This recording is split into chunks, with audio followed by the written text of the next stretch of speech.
Aujourd'hui, visite de la collection Mullin. Superbe musée, allez, on va dire musée pour dire, hein, qui n'était pas bien engagé dès le départ parce que j'ai voulu prendre des billets hier en ligne et c'était impossible. Donc j'ai dit, vas-y, je prends mon courage demain, j'y vais quand même et on verra bien si c'est possible de prendre des billets sur place. Chose qui, heureusement, était possible de faire. Un super musée, enfin, vous allez voir dans la vidéo. Vous allez m'en dire des nouvelles.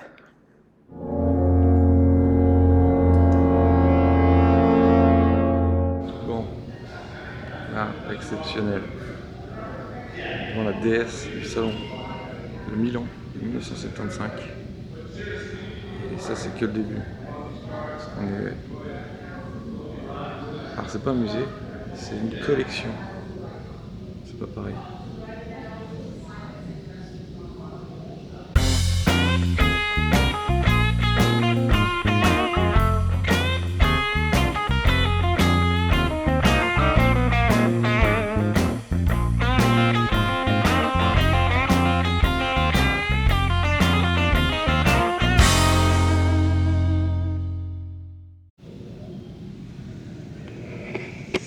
Donc je disais aujourd'hui des trucs exceptionnels, parce qu'en plus j'ai pas cru, mais jusqu'à la dernière minute que j'arriverais à venir, parce que j'avais pas de billet sur une réservation, puis visiblement pas besoin. C'est la collection Mullin à Oxnard, à peu près 1 heure de Los Angeles, et j'ai failli passer à côté, et franchement j'aurais vraiment regretté, parce que là c'est vraiment magnifique, enfin, c'est magnifique.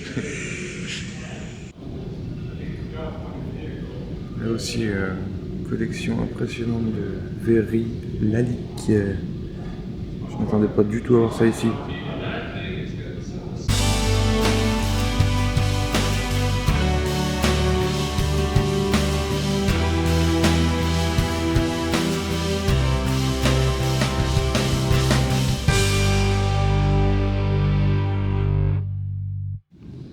Bon, alors là, c'est assez exceptionnel aussi. C'est une traction 15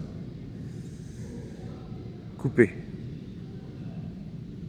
Et c'est une des... Alors, je sais déjà plus. Une des 15.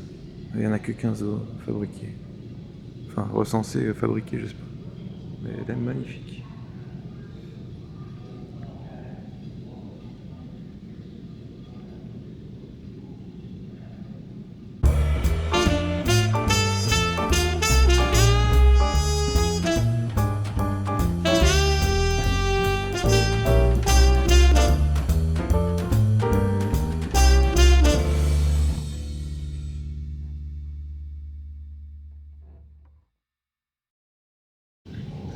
Alors celle-là, elle est exceptionnelle. On a visité la maison Gamble l'autre jour. Celle-là, elle a appartenu à Procter, William Procter. Hallucinant. C'est un truc de dingue. C'est une Delahaye 145 V12 1932 qui fait 184 chevaux à 4000 tours. Pour l'époque, c'est ouf.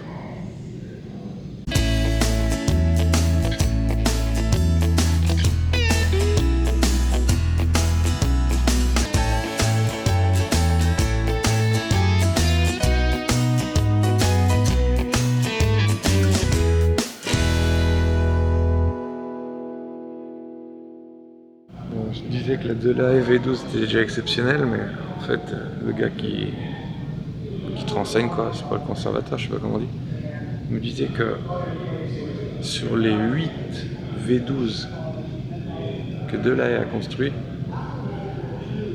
le musée en compte 6. Ceci explique cela.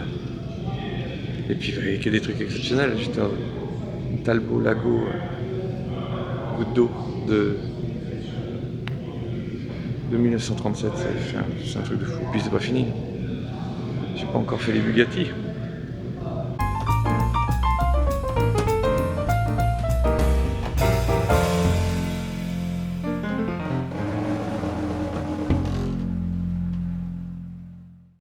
celle-là, je suis obligé de faire le tour parce que est tellement exceptionnelle. Donc c'est une Delahaye 135e cabriolet de 1937, carrossée par, j'arrive pas à voir l'étiquette, mais elle est juste magnifique. Franchement, c'est exceptionnel de voir ça. Et encore, comme je dis, j'ai pas fait les Bugatti, les voisins et toute la clique. C'est Figoni et Falacchi, le carrossier. Et le détail, moi, ça me fait halluciner, c'est ça. Ça, c'est le phare.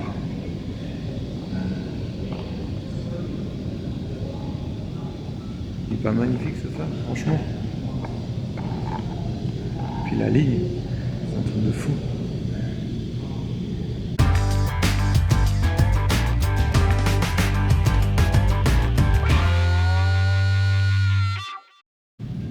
Ça, c'est l'avion voisin de 37, que je disais que j'ai pris en photo avant. En fait, tout le toit là, il glisse comme ça le long de la bagnole. C'est un toit ouvrant en fait. C'est un truc de fou. En 37. Non, je dis même des conneries, elle est de 35. Pas de 37. Et du coup, donc le toit s'ouvre comme ça, il glisse le long de la voiture, il s'arrête jusqu'à là-bas. Mais il est aussi vitré.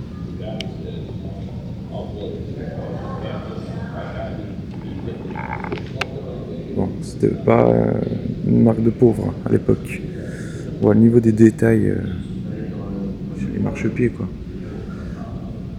C'est de l'alu, de l'inox, je sais pas, mais le travail quoi.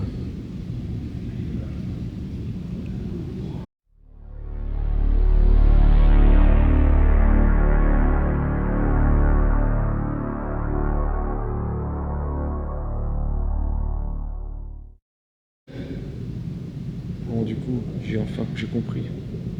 Je suis devant l'avion voisin de C-27 Aerospot de 1934 qui a été présenté au Salon de Genève et de Madrid. Et en fait, j'ai compris, celle-là aussi, elle a le toit ouvrant quoi. Et en fait, les petites vitres au-dessus, c'est quand t'as rabattu le toit, c'est pour pouvoir voir à travers. Parce que sinon, il n'y a plus de vitres là.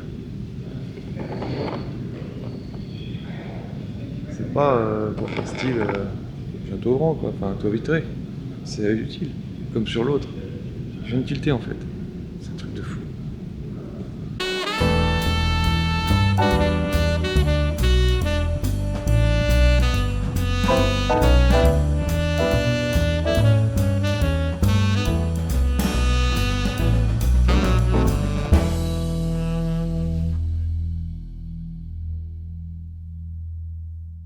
Alors, là aussi exceptionnel, un voisin de 1934.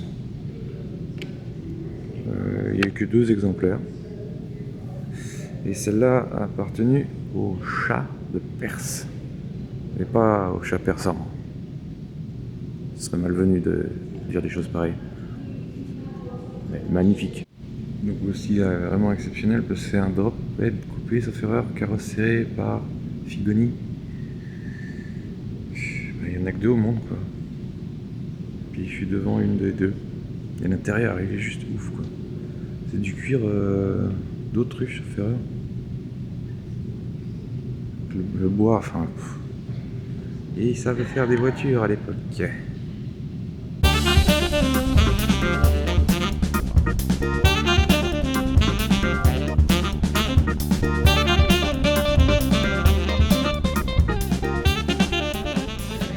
Bon, ça j'ai jamais vu. C'est une Hispano-Suisse break, genre Woody quoi, comme les américaines, de 1937. Je savais même pas que ça existait. Bon, on va attaquer les Bugatti parce qu'il y en a un paquet. Du coup, c'est un 8 cylindres en ligne, 225 chevaux. Bugatti Type 50S de 1931. Truc de fou.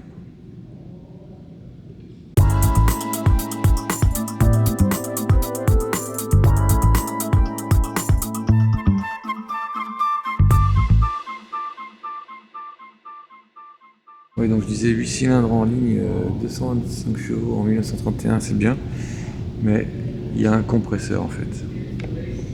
Et là, je viens de m'apercevoir que c'est des freins déjà à tambour, mais à câble. Sur les 4 roues, c'est écrit. Alors, il fallait avoir confiance en matériel. Mais bon, c'est une Bugatti, voyons.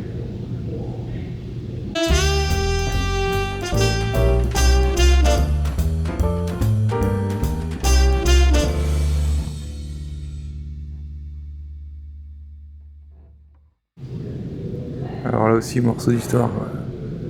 C'est une Voisin C28 Clairière qui a appartenu à Gabriel Voisin, donc le fondateur de la marque. Et c'est une des deux.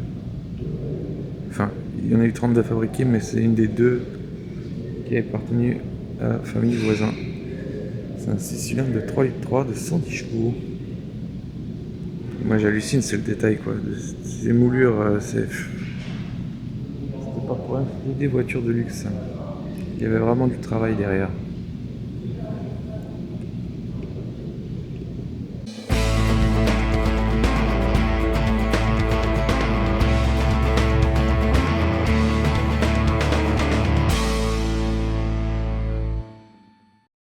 Encore une Voisin, mais c'est un peu spécial celle-là. Elle a été designée, enfin co-designée par Le Corbusier, qui a notamment fait les poignées de porte. Mais pas que visiblement. En fait, ils ont essayé de faire un truc pour éviter que ce soit sombre et tout, donc elle s'appelle la lumineuse. Donc plus de surface vitrée entre guillemets, surtout derrière. Enfin, c'est un truc de fou. Je sais pas combien de fois je vais dire c'est un truc de fou, mais c'est un truc de fou. Et juste à côté, la même année, mais un peu différente, 15 Sedan de 1928.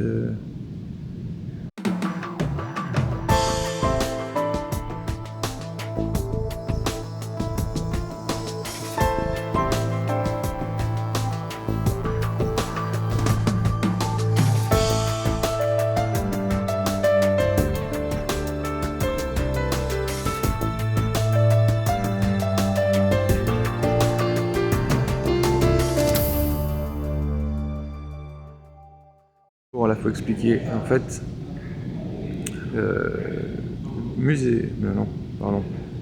la collection Muline a décidé de partir d'un châssis roulant de Bugatti, je sais plus quoi, pour en faire la Bugatti 64S.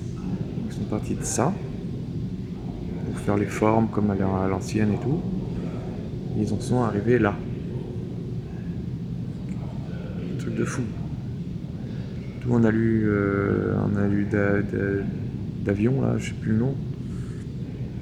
Et ben, fait comme à l'époque, avec l'esprit Bugatti, mais avec les techniques modernes. Sur la base d'un châssis d'époque, hein, donc. Mais le travail de malade. J'ai rien que promotionner le tableau de bord, je pense qu'il a fallu des mois.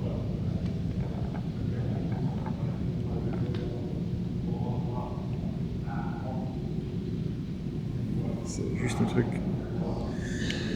de malade.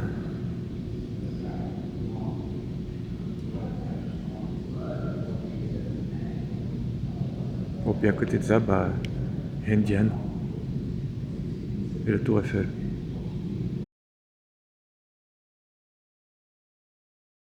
Ouais, donc comme je disais, travail de malade sur cette Bugatti 64 coupé du coup.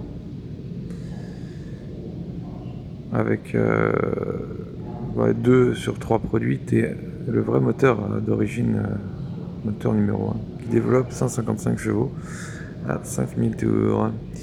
Et comme je disais, bah, t'as l'impression d'être au mieux d'un salon automobile des années 30. Voisin, la Bourrette, Figoni, Bugatti, bref. Et tu sais pas pourquoi, si, voiture française quoi, mais bah, ils ont mis 2 chevaux camionnette et une Diane 6. Bon, la Diane 6, je regardais, elle est nickel. Elle est neuve. Même l'échappement, il a encore son étiquette. C'est pas que le silencieux, hein. Le devant aussi. Par contre, derrière, il est d'époque.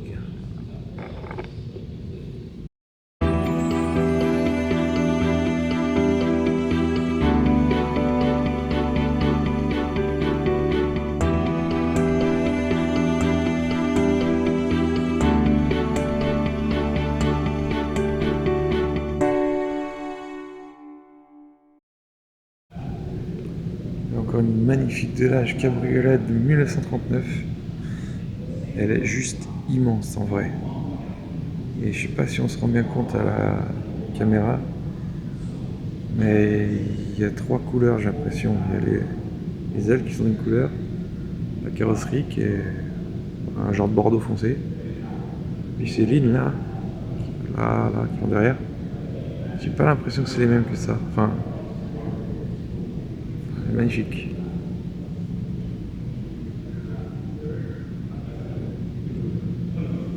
Puis bon, bien sûr, il va de soi qu'elles sont toutes restaurées parfaitement, ou alors dans leur état d'origine, qui est aussi pas loin d'être parfait, quoi. Mais avant tout ça, elles arrivent comme ça.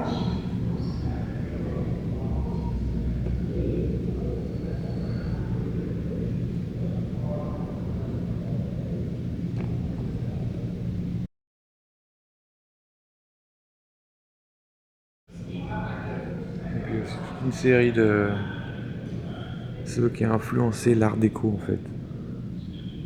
Alors je veux dire, ils sont un paquet. Hein.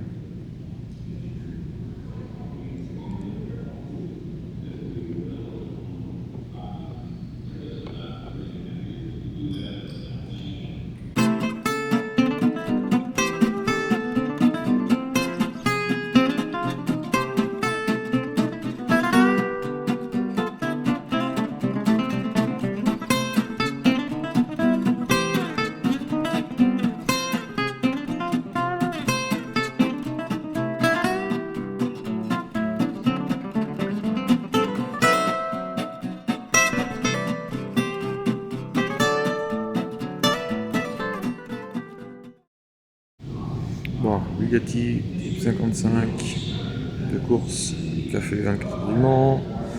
C'est un 8 cylindres en ligne. J'ai pas vu de compresseur. C'est une sacrée machine. Avec des Pirelli d'époque.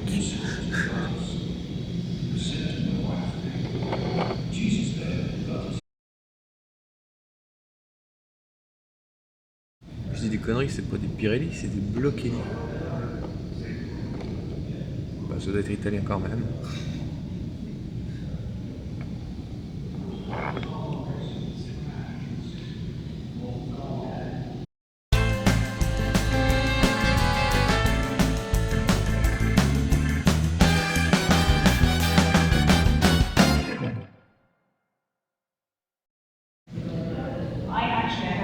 Encore une Bugatti magnifique.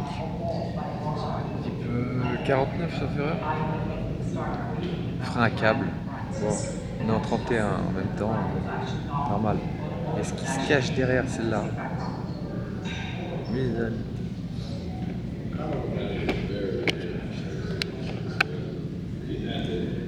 une Bugatti Atalante. La seule que je connaisse, moi personnellement, hein. Elle est chez Schlumpf et elle est jaune et noire. Et celle-là, elle est rouge et magnifique.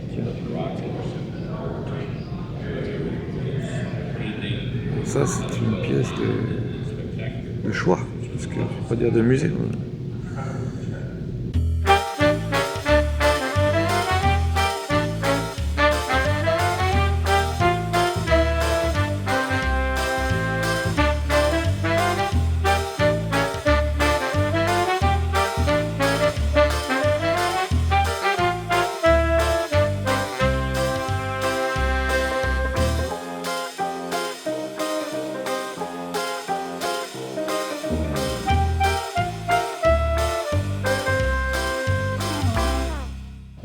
Alors la Talente, ce qui la rend un peu exceptionnelle, c'est sa carrosserie. Et il y a des trucs, tu te demandes comment ils faisaient quand même à l'époque. Si tu regardes la ligne de carrosserie là.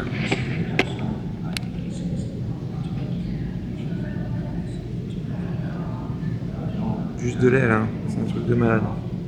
Puis bien sûr ça va de là à ici. C'est un truc de fou.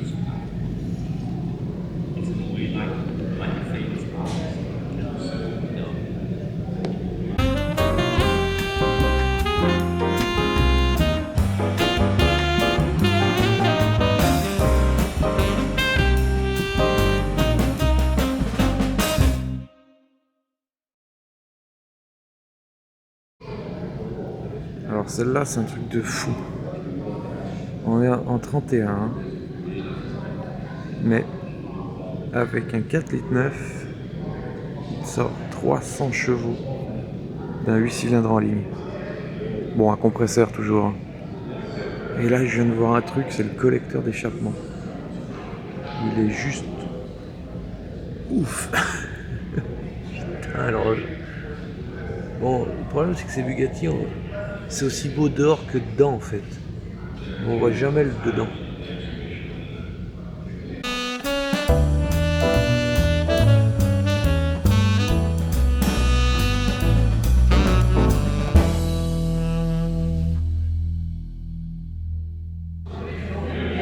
Encore une pépite. Une 57C Aravis. 3 modèles construits. C'est la troisième. Et Cherry on the cake, comme ils disent. Cerise sur le gâteau. Elle a appartenu à Maurice Trintignant. Ouais, Maurice. Faut que je me gourre. Magnifique. Et designé, carrossé par Gogloff, je sais pas comment on dit. C'est le même designer, carrossier, Gangloff, ouais, c'est pas Gogloff, pardon. C'est le même qui a fait la Talente, puis plein d'autres belles Bugatti. Bref, j'ai pas filmé ni pris en photo la 202, mais c'est aussi une belle voiture française, mais à côté de ses cousines alsaciennes, la petite de Sochaux, elle fait pas le poids, ouais. Même si elle est classe, qu'elle est vachement bien conservée. Bon, quand je disais tout à l'heure qu'un moteur Bugatti c'est aussi beau dedans que dehors, celui-là là, il est un peu vécu. Mais bon, faut pas lui en vouloir. La pompe à eau elle est plus grosse que ton turbo, mec. Bon, le niveau de détail ça me fait halluciner pour les vis.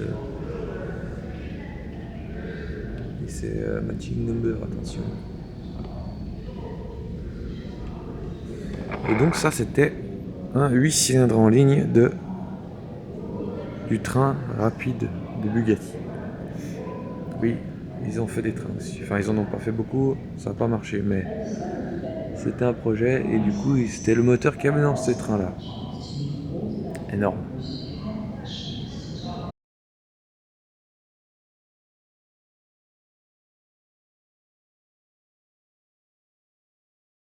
D'après ce que j'ai pu voir, en fait, Peter Mullins, le fondateur de cette collection, a racheté, je sais pas en quelle année, c'était pas précisé, mais les réserves du musée Schlumpf. Et ces voitures-là viennent des réserves du musée Schlumpf. Donc, moi je me rappelle d'avoir visité les réserves, j'étais gamin, je sais pas quel âge j'avais. Hein. Et donc, quand ça a été repris par l'État français, je pense qu'ils ont dû vendre une partie à des gens, et notamment monsieur Mullin, qui a fait l'acquisition de toutes ces belles voitures. Mais du coup, ouais, je savais pas. Et là, il y a deux trucs de fou. C'est deux, la bleue là, la noire là-bas, et celle qu'on a vue tout à l'heure, c'est des coupés. Alors ça, c'est un coupé Ventoux. Enfin, coupé, ouais. C'est une forme coupé, mais dans ce sens. C'est une 57 aussi, mais la particularité justement d'avoir le pare-brise vachement plus incliné que par exemple celle d'à côté, qui est pas forcément du tout la même chose, qui est une 57 aussi, mais ça c'est une Galibier. Donc c'est des noms de colle, hein. Magnifique aussi malgré son état.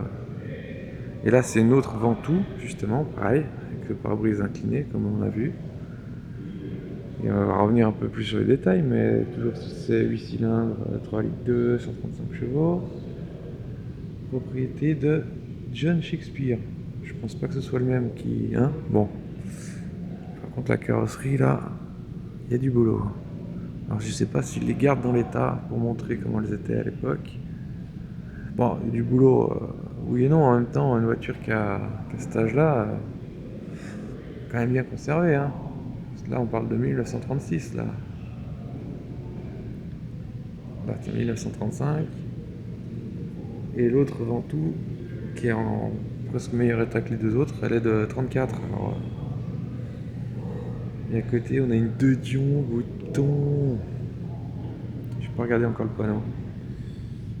Type KS Torpedo. 4 cylindres en ligne. Il n'y a pas plus de détails, mais visiblement, elle a une historique. Enfin, un historique.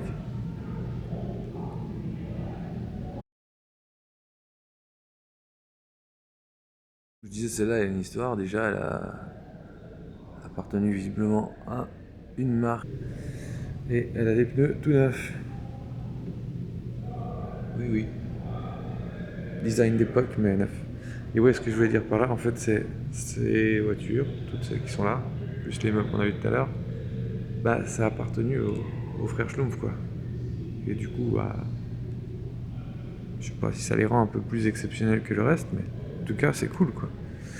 Et là, un truc exceptionnel, t'as déjà mis ta tête dans une Bugatti. Ça sent la vieille huile, enfin la vieille voiture, quoi, mais... Et là, on peut voir les détails, mais c'est impressionnant, quoi. L'époque. Le souci qu'ils mettaient dans tout, quoi. Bon, on parle du haut de gamme, de la voiture, là. Mais même si elle est dans son jus, je trouve que c'est quand même assez remarquable.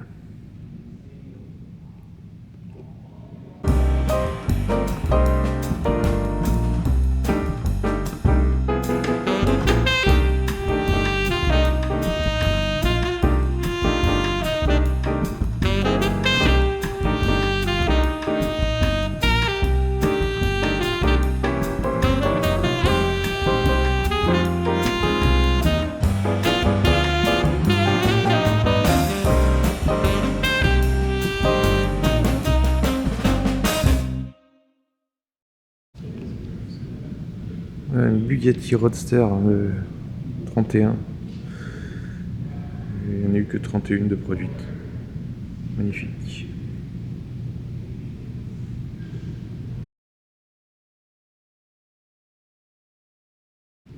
Et là, fun fact, Bugatti Type 40, break de chasse. Oui, oui, de 1929. Tu savais pas qu'il y avait eu des Bugatti break? Eh bah si. Bon, deux portes, mais break quand même. Préparez-vous, bientôt il y aura peut-être un SUV. Oh, j'en serais capable. Hein. Ah, elle, par contre, elle est dans son jeu. Hein. Bon, il y a encore tout. Hein. Mais la bâche et tout, putain. Je savais pas qu'ils avaient fait ça, Bugatti, quoi.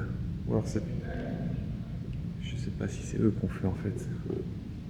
Parce que même la forme des ailes, elle me semble bizarre.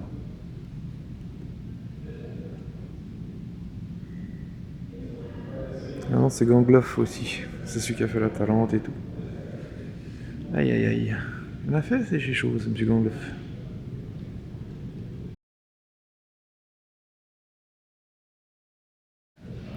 Je rappelle juste qu'on est à Oxnard en Californie. Hein. On n'est pas en France. Et là, oh putain, je vais aller voir ça après.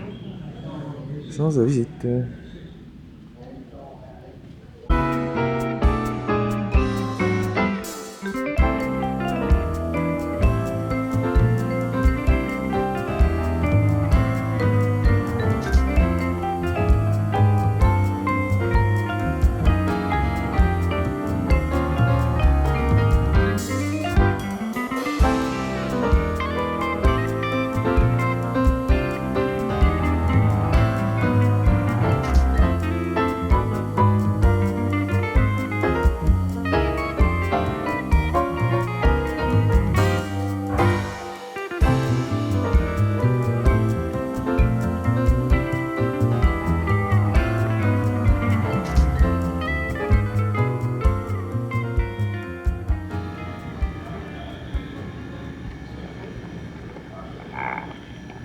savais même pas qu'elle était ici, cette voiture.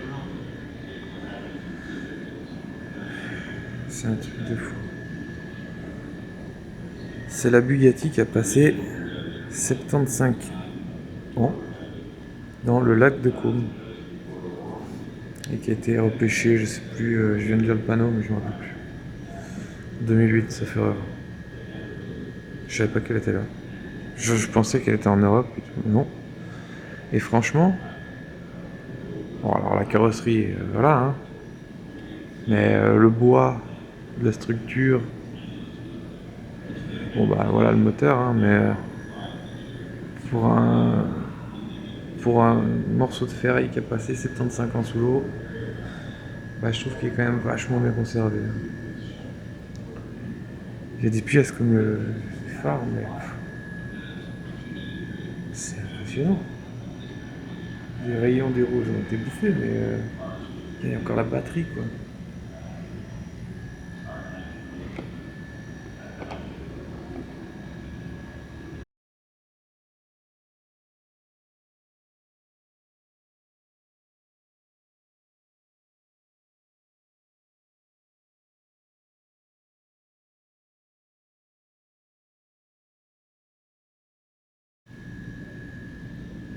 Et du côté où il y a encore la carrosserie, on peut encore voir la couleur.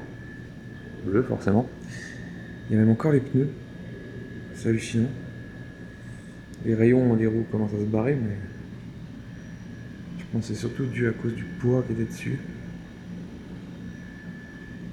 Et ouais. Je sais pas. C'est un truc de fou.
Et là, il y a tous les prix que le musée a remporté, quoi.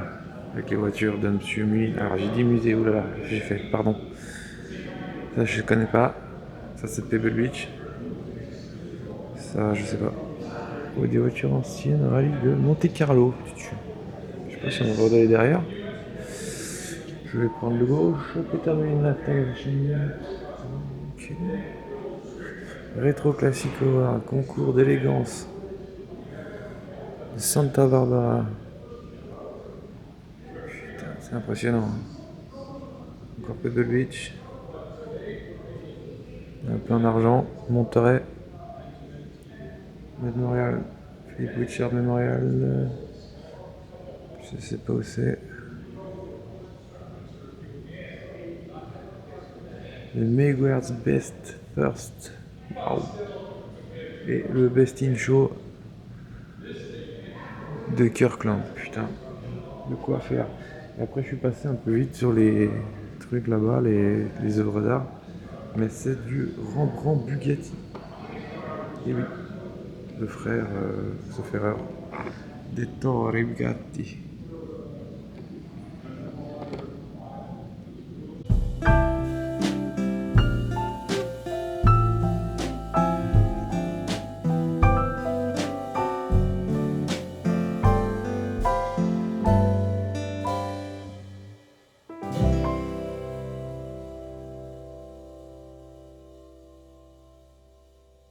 Bon, c'était pas mal déjà en bas, maintenant il y a le haut. Bon, il y a moins, mais balèze quand même. Déjà la 2 chevaux et la 15 à la traction câble, de ouf. Déjà la 2 chevaux ici aux États-Unis, improbable. En plus de ça, c'est une série spéciale France 3, c'est une course de bateau, hein, je crois que c'était la chaîne, mais non. Et là, on arrive sur du lourd.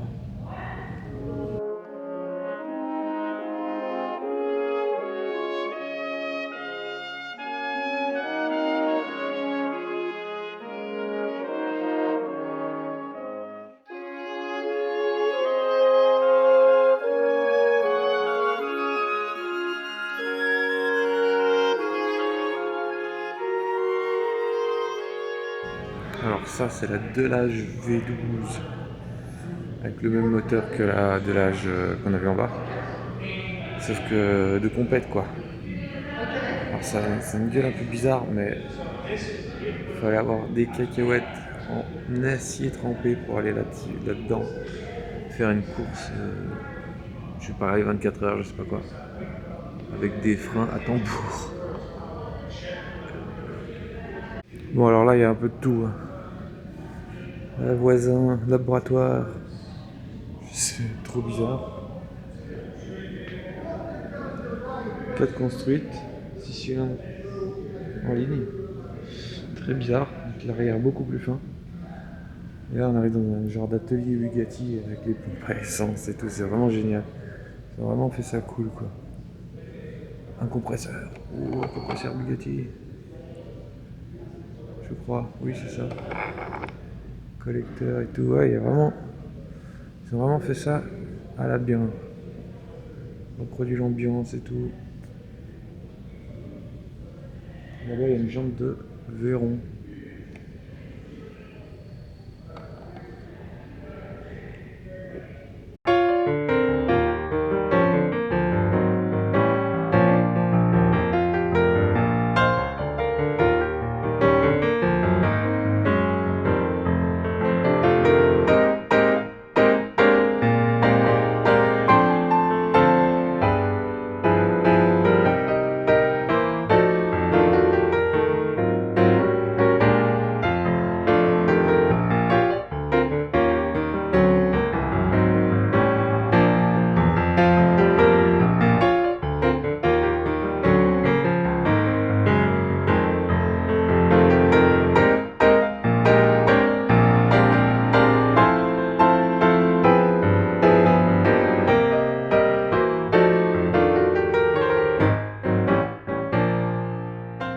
On va faire la sortie là-dessus.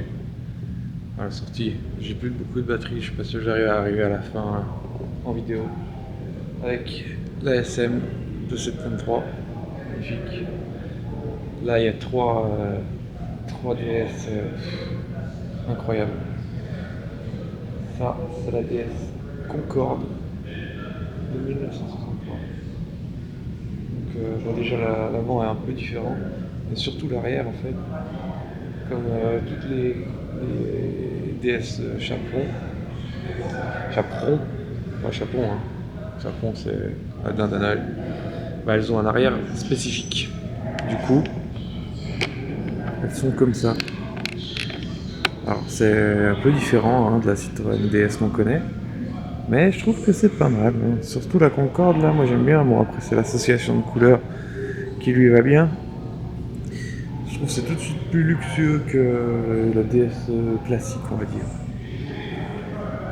Après l'intérieur change pas. Hein. Toujours la même chose. Donc ça c'était la Concorde. 64 je sais pas pourquoi parce que 63 ouais peut-être. Voilà. Après on a. Alors on voit tout de suite la Castillage en bas, hein. C'est pas la même chose que sur la Concorde, ça c'est la Majesty, tout sur chaperon, mais donc du coup elle a 2-3 différences dans que ce que je disais, la Castillage en bas, les enjoliveurs qui sont différents, le filet de peinture qui court le long en bas ici, doré là, et là à l'intérieur il est un petit peu différent, déjà parce que c'est une 5 portes, enfin 4 du coup. On peut voir qu'elle a les vitres électriques. Et je me dépêche parce que j'ai plus de 2% de batterie sur la dernière. Qui est magnifique en cabriolet aussi. Et ça, c'est une Ah, c'est pas une Chavron, c'est une DS21 mais faite à l'usine.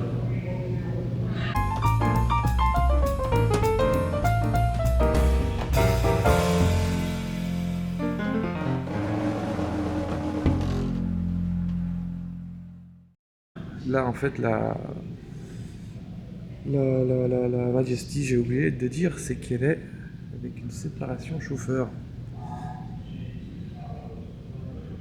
Je sais pas si on va se rendre compte. Bon, on voit la vitre là qui monte, qui descend, et vitre électrique et tout, hein. Déjà en 65 les amis. Bon allez, j'arrête là parce que ça va couper et je vais pas pouvoir la garder.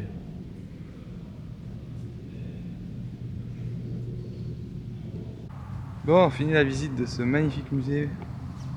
Et t'as vu, les candélabres, c'est les mêmes que au musée Schlumpf. C'est dingue. Bref, si vous venez ici, aux États-Unis, vous venez voir le plus beau musée à mon avis sur les voitures françaises. Oui, oui, vous avez bien vu un drapeau français. Franchement, des gens super sympas, les guides, enfin les guides, c'est pas des guides, c'est des mecs qui répondent à tes questions. Vachement calés, ils savent répondre à tout. Franchement, c'est un truc de fou. Et tout ça pour 16 $. Truc de dingue. Et en plus, ils m'ont dit d'aller voir un autre musée. Alors, je vais pas écorcher le nom maintenant. Mais ça a l'air d'être un sacré musée aussi. Et c'est gratuit. Un truc de fou. Bref, je vais faire un montage de malade sur ce joli musée. Et je vais retourner à LA pour mon dernier soir. Bon, ça crame là-bas. Il y a les hélicos qui sont en train d'arroser. J'espère que je vais pas passer par là. On va voir.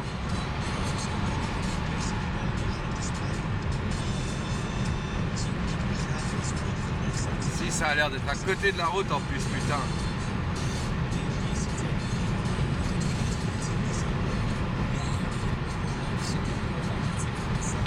Ouais, c'est bien en train de cramer, hein. Putain. Il y a les pompiers qui sont à pied d'œuvre, il y a les hélicos qui tournent, c'est un petit feu de garrigue.